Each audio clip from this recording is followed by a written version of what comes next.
नेताओं की सुरक्षा, जेड प्लस सिक्योरिटी किसकी है? इन बेचारों को जम्मू कश्मीर में भेज दिया गया, उड़ा दिया गया पुलवामा में इनको। बीएसएफ को कहा गया कि आप बॉर्डर देखिएगा। जम्मू कश्मीर में एक इंस्पेक्टर को बगल में खड़ा इंसान ने गोली मारा। अब हम लोग वर्दी पहना के बेचारों का परिवार उजाड़ देते। तो आतंकवादियों से लड़ने के लिए एक अलग होना चाहिए पुलिस, जो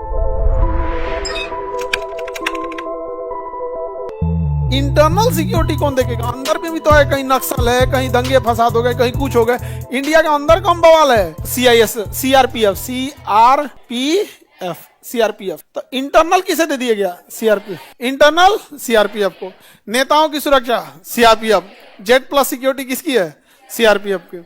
Y category, Z category, Z plus तो सबसे तगड़ा हो जाता है Z प्लस। 60 को कमांडो दे देता है, 60 कमांडो दे देगा आपके। उसमें 3 शिफ्ट में बांट लेंगे, 20-20। सुतबो तो करेगा कि 24 घंटा 60 है, आपको आप ही के साथ चलेगा। तो उसमें 20 आपके साथ रहेगा, 20 सोया रहेगा और 20 स्टैंड बाई पे रहेगा। ठीक है, स्टैंड बाई मतलब वो 20 मान के चले हमला हो गया, वो 20 कम पड़ गए, तो जो स्टैंड बाई पे ऐसे तुरंत चल जाएगा और उसको उठाया जाएगा, उठ उठ उठ मार दे लो। तो ऐसा नहीं है 60 है तो 60 लगा दीजिएगा आप वहां। सबका वो रहता है, फिक्स रहते हैं लोग यहाँ। तो क्योंकि ना जिसको जेड प्लस सिक्योरिटी दिया गया वो बड़ा आदमी होगा, बड़ा आदमी को नेता होगा, तो उसको अभी हो जा सकता है। उसको अचानक पता चला कि चुनाव का समय है, किसी के यहाँ कजिया है, 13 का भोज है, चलो हो चुनाव है, चलना जरूरी है, चल दिया, वो कभी भी जा सकता है ना। तो इंटरनल सिक्योरिटी किसके पास है? इन बेचारों को जम्मू कश्मीर में भेज दिया गया, उड़ा दिया गया पुलवामा में इनको। यहाँ इनकी उस हिसाब से बीएसएफ को कहा गया कि आप बॉर्डर देखिएगा। और कश्मीर में तो इंटरनल में ही झमेला है, तो इन्हें कहा गया आपको फौज की तरह भी रहना है और पुलिस की तरह भी रहना है। तो पुलिस का तो काम है नॉर्मल बातचीत करना, तो ये लोग नॉर्मल भी समझाते हैं, लड़ते भी हैं। और CRPF वालों के लिए झमेला लगा, समझ में गया।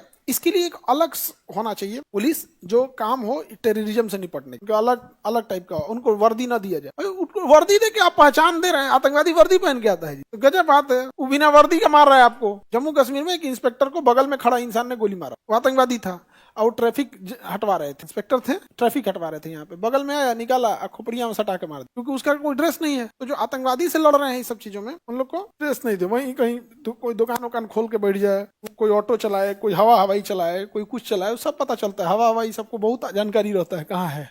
कोई चाय बेच रहा है, कोई कुछ कर रहा है, कोई कुछ रहा है। यहाँ बढ़िया एकदम फर्स्ट क्लास है। यहाँ पे अंदर से हुआ है, उसका चाय पीने आया है, तो चाय मांगेगा ना, चाय दे दो, तो टोन से पता चल जाएगा यहाँ का है कि नहीं। जैसे अगर बिना किसी मकसद का आया है चाय पीने ना, तो नॉर्मल आराम से बैठेगा, चाय पिएगा इधर उधर। अगर किसी मकसद से आया ना, 4 बार इन्हें उन्हें देखेगा, एक चाय देना, चक्कर पकड़ ढेर करेगा, तुरंत खबर हो जाता है। यहाँ पे वो चाय पीने आया, चाय पी के जाएगा। यहाँ पे वो सब आइडिया होना चाहिए। अब हम लोग वर्दी पहना के बेचारों का परिवार उजाड़ दे, उनकी क्या मजबूरी हो, तो पहचान में आ जा रहे हैं। तो आतंकवादियों से लड़ने के लिए बिना वर्दी का उस टाइप का रहना हर जगह। यहाँ पे पता चला कोई स्कूल में पढ़ा रहा है सेना का जवान, पढ़ा रहा है स्कूल में, टीचर बन, क्योंकि जानकारी आपको कहाँ से मिल जाएगी, कोई चीज क्यों छोड़ेंगे। हो सकता है कि वहाँ पढ़ने कोई आ रहा है, उसका कोई लिंक होगा कहीं ना कहीं से, तो लिंक बाई लिंक डायरेक्ट नहीं पहुंच में आएगा, लेकिन लिंक तो मिल ही जाएगा।